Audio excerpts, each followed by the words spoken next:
Now, I don't want to go into the operation per se, but what is important is you have a huge responsibility. You have people whom you have analyzed. You know there is an attack coming. So what is it which is critical here? Because there is so much of information and there is so much of pressure. So what we need to do, or what we need to think under the circumstances, is which are the folds which you would hold. Because you cannot hold everything. As you would have seen, the resources are always scarce and they will always be scarce, whether it is corporate, whether it is personal, whether it is army, anywhere. Resources are not always available, they are scarce.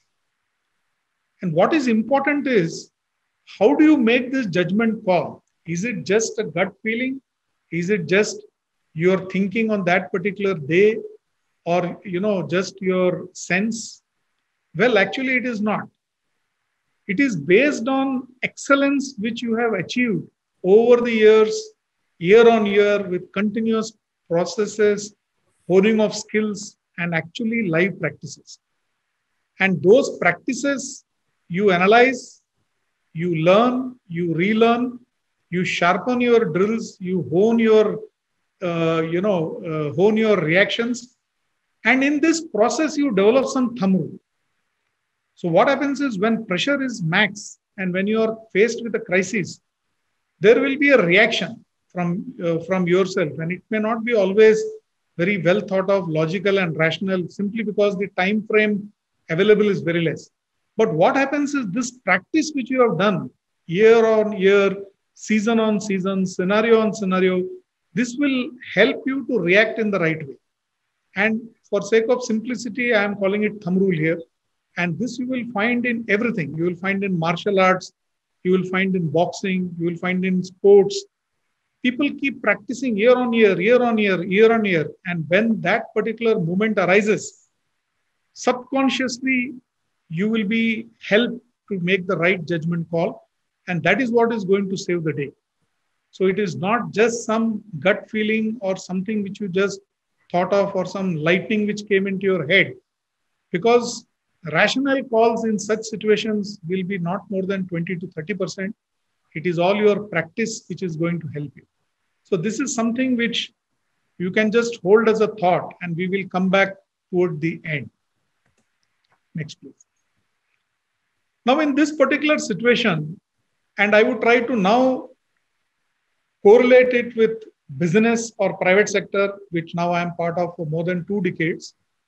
First thing is, whenever you do a scenario planning, building, or you absorb, or you try to make sense out of what is happening out of you, you continuously look for gaps. You continuously be vigilant. You continuously keep your antenna up. Now you will have to use a multitude of sources. You will have to use open source. You will have to use special sources. You will have to have electronic intelligence. You will have to have people. You will have to have surveys done by, maybe the big 4 or, some consultant. So you continuously keep yourself occupied. You continuously look for gaps. Never ever think that you figured it all and you know it all, because that is the day where you are going to be handed your, handed over a failure, and that is where you are going to have a problem. So I have, for sake of simplicity in business jargon, we call it market study. So you go on studying your competitor, you go on studying technology, you see the adjacencies, you see other industries, what they are doing. You see unrelated events, you see how events can shape up in the future. So that is something which, as living, breathing human beings, we have to do on a daily basis.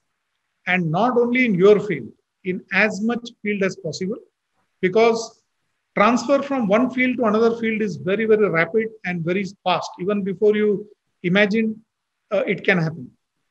Second is agility, physical and mental agility.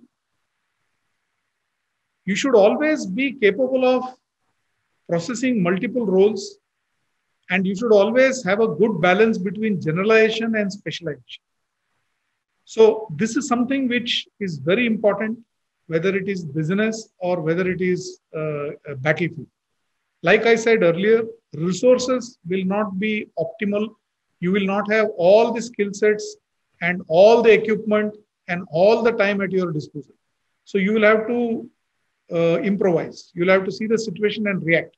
So unless you are able to have a fair judgment based on actions of who can fit where and how they can react to the situation, it will not be possible. Basically, we are dealing with human beings, and human beings come with emotions. So it's not like a switch on, switch off switch that, the day you meet a person, immediately you will be able to, interact and the person will give his or her best to you.